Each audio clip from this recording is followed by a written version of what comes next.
that I had is Dr. Seuss's The Cat in the Hat with Michael Myers. Cat in that.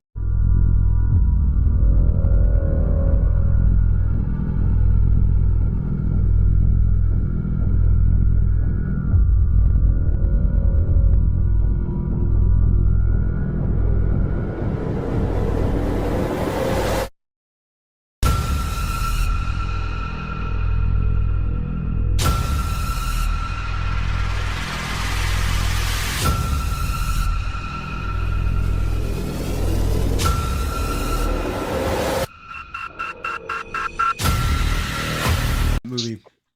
We got a 10% on Rotten Tomato. Fun fact about that movie: that movie was so bad that the widow of Dr. Seuss—that's the reason why they never made another live-action movie. I could believe it. So okay, here's the thing. I like this movie, In spite of but itself. yeah, exactly. Yeah, I know. I'm the Like same way.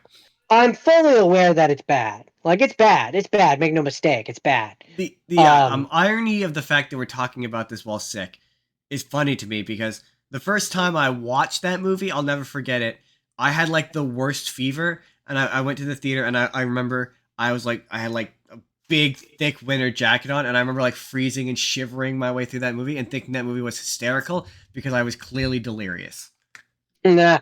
Yeah, that's fair. But there are parts of this movie I like. I mean, I'm not going to deny that. So here's what I'm gonna say. Michael Myers has a very particular juvenile sense of humor when it comes to his movies. Yes. That I will acknowledge. And you either like that or you hate that. And for me, when it comes to his movies, it's very hit or miss for me. Yeah. Like I either really like his jokes or I really don't.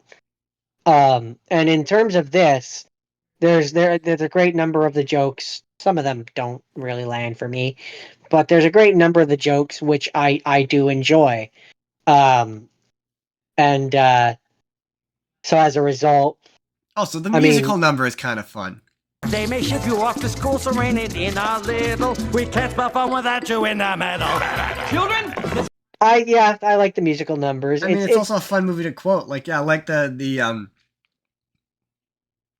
I mean, I quote it all the time, but you're not just wrong, you're stupid. Not just wrong, you're stupid. Now wait just a minute. And your mother's ugly. And your mother's ugly. And you're ugly, just like your mum. Did you just call my mother ugly?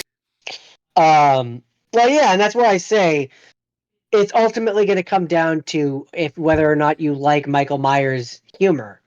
Yeah. And when it comes to this movie, because the Cat in the Hat is supposed to be this like fourth wall breaky character, I think it works. I mean, it works for me, but also like me. It worked for me when I was like 12 when I first watched it. So that's the thing with a lot of Mike Myers movies is like, I love Austin Powers as a 12-year-old, but when I watch it now, I'm like, this isn't. It makes me groan. Yeah, but this is not working for me because I'm not really into James Bond, so a lot of the parody is lost on me, and a lot of the humor is really of its time and kind of juvenile. And I don't want to be like I'm above that, but I've aged, is what I'll say. Yeah. And so as I'm watching this movie, I'm watching it with two minds. I'm watching it with the mind that I had when it came out, and I watched it as a kid, and it's like the nostalgia in me makes me enjoy it. Yeah, like I quite like the soundtrack. The critical thinking part of my brain, which is like, is this objectively a bad movie? Objectively, it's a bad movie. Yeah. Like objectively, it's a bad movie. It's a bad movie. I would say you're going to make the case for the next movie ending his career. I would say the start, because I don't think he did anything really after this until Love Guru. I think this put him in a downward trend, but I maintain the next one was the nail in the coffin. I would say like this one set it up, but the next one finished the job. I could see the argument, but I think Although the triumvirate I here think is okay. I think had he after doing this one, had he followed it with like say another Shrek movie, Yeah. Oh, that's I fair. I think always forget about those Shrek movies. Yeah, to be fair, I he did think have wild successes with those Shrek movies. Thanks, Shrek. You're welcome, laddie. I think his career might have at least limped along a little bit longer. Yeah.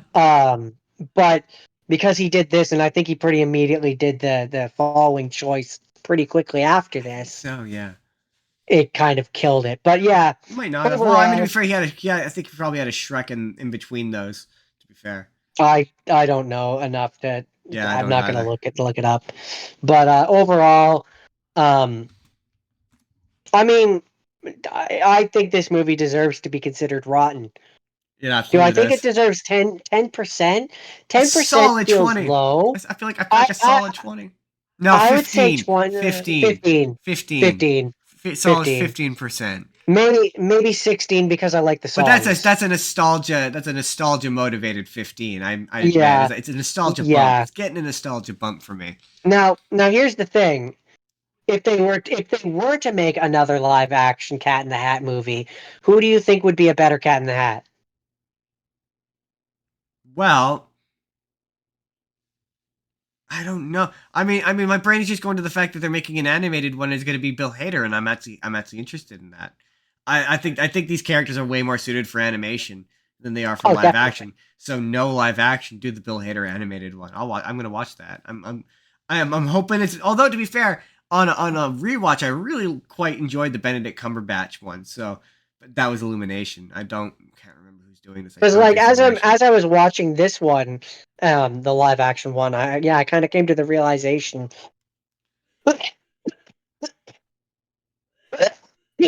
Oh, sorry.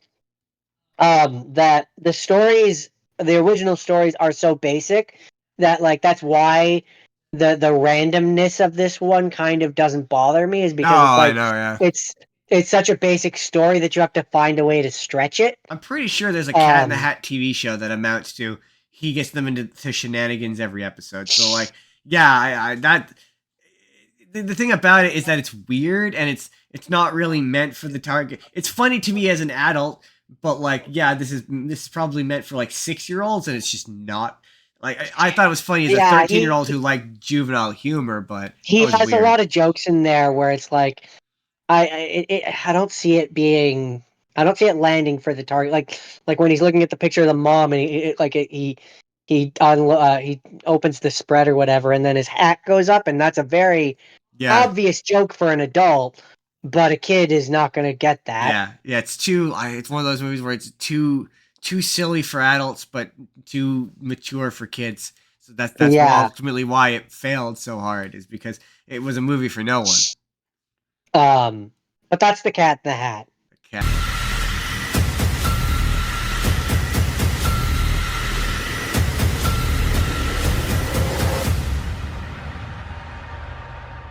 Can't talk about bad, poorly rated Michael Myers movies without talking about The Love Guru. Oh, The Love Guru. When it comes to love, I was put on this earth to spread a message of love. One man is in a position to help.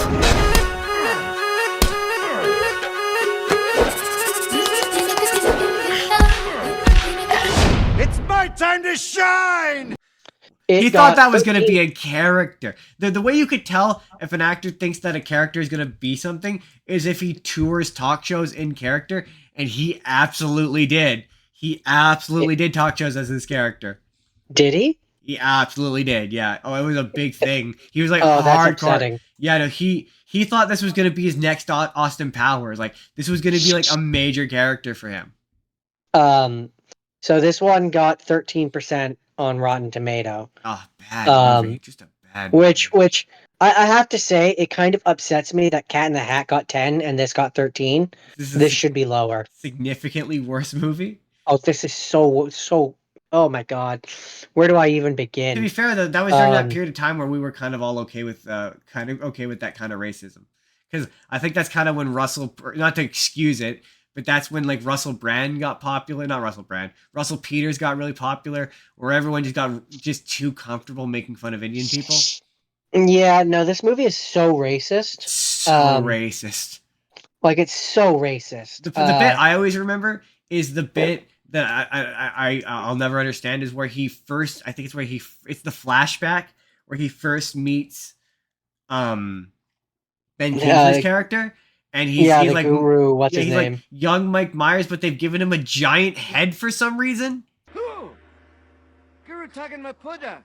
You are so good with nunchucks, yet you are blind.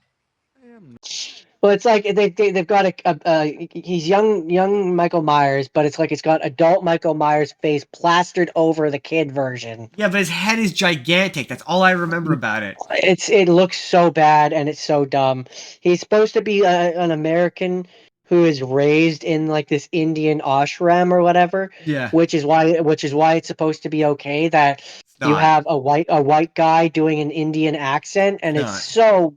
You're one step away from putting him in brown face and having him hackneyed Indian accent. Like it's so bad. I will say that the joke that I never got, and it's somehow worse. It's somehow made worse by the fact that his assistant or butler or whatever is an actual Indian. I feel like that was their way of being like, we have Indian friends. This is why we can get away with this. But no, the one joke that I didn't get the first time I watched it was when he grits people. He goes Mariska Hargitay. Mariska Hargitay.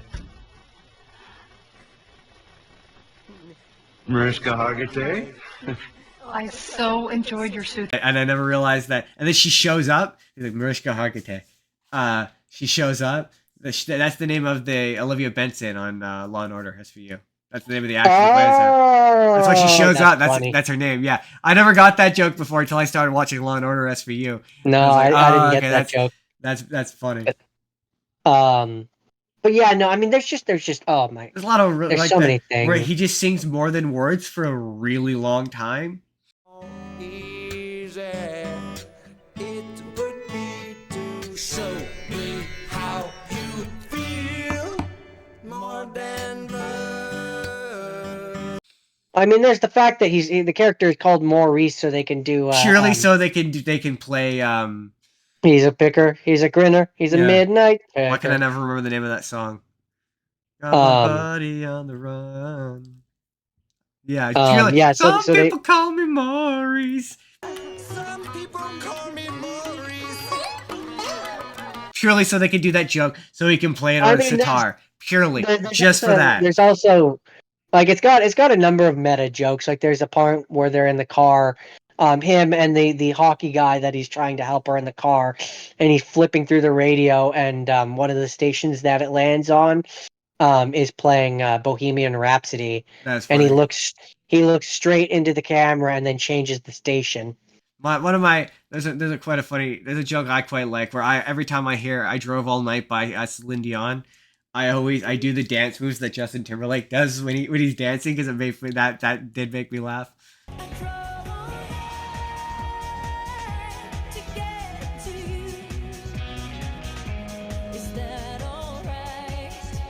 Like again, these movies are not devoid of laughs entirely. It's just it's still bad though.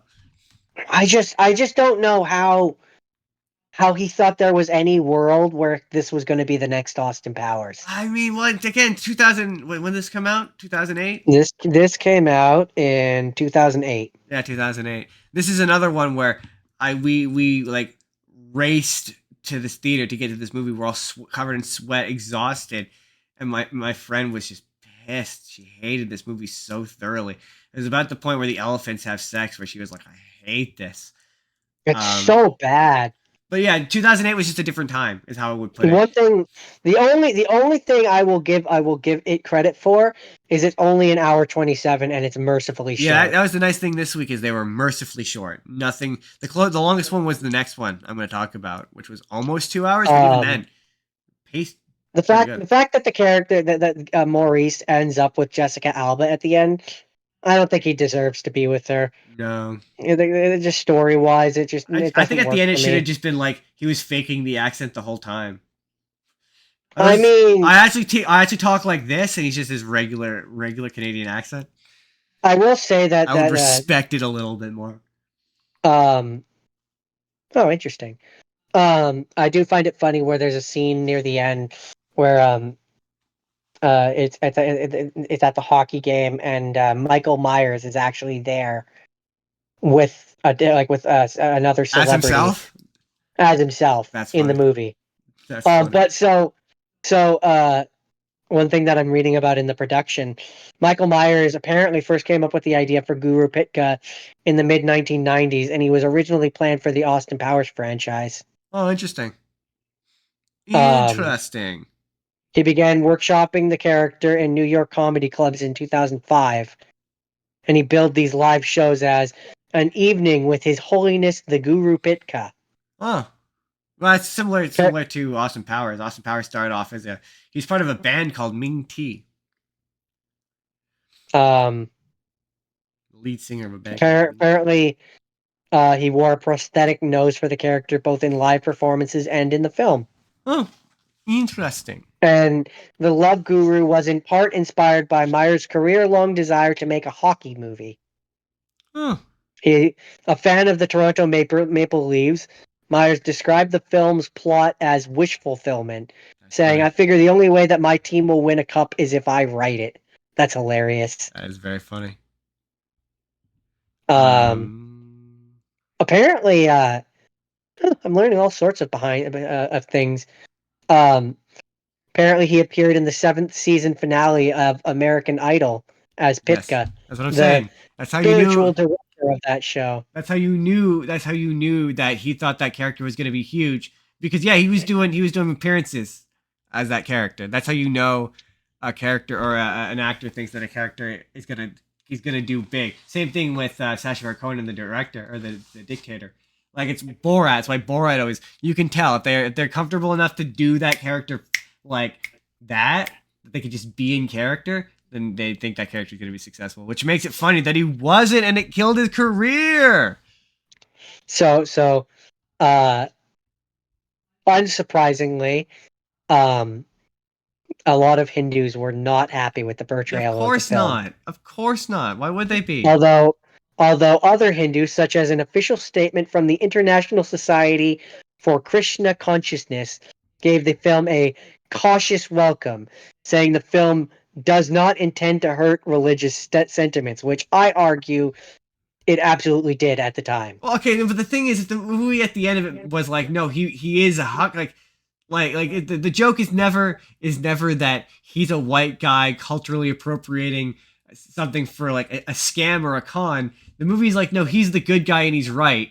That's what, like, if at the end of the movie it's like, no, I'm just a regular guy and this is all a ruse to sell shit, then maybe the movie would have been better received.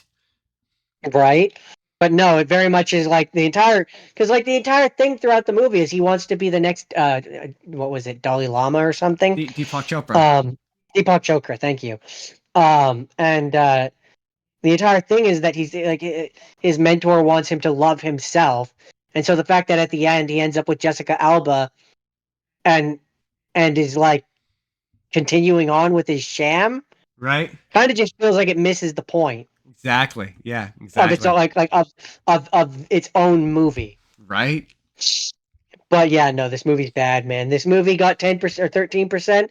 I think it deserves a 0. 0. Dropping it to a 0. Jordan's first 0. That's what I think it deserves. Wait.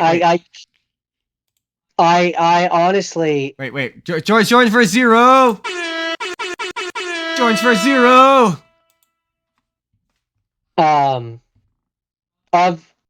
Of the movies I've seen in my life, I'm gonna go bold with this statement. Bold. Of the movies I've seen in my life, I think this is if there's a top 5 worst movies, I think this is in that top 5. All right, I respect it. It's bad. It's racist. It's offensive. I'm not Hindu, and I'm offended watching this movie. I have Hindu friends. Please stop doing this.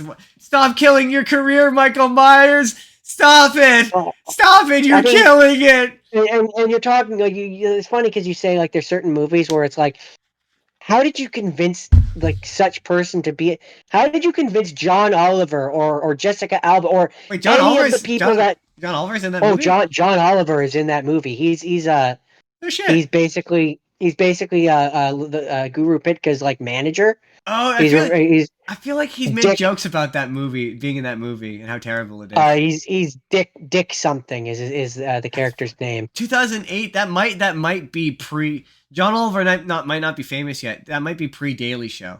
I don't know when he started doing the Daily Show. I know is that when I saw him in this movie, I was like, oh shit, it's John Oliver. Yeah, no. My thing was like, how did you get Justin Timberlake to agree to this? Although I guess being the guy who has a massive penis, I mean, who wouldn't want that? It's funny because until you just said that was Justin Timberlake, I didn't really. Oh, I didn't. I guess that must mean he's put it in a good performance then, I suppose. I didn't really notice that. Jordan, please tell me that's all you have to say about the Love Guru. I mean, We can all move on with our lives.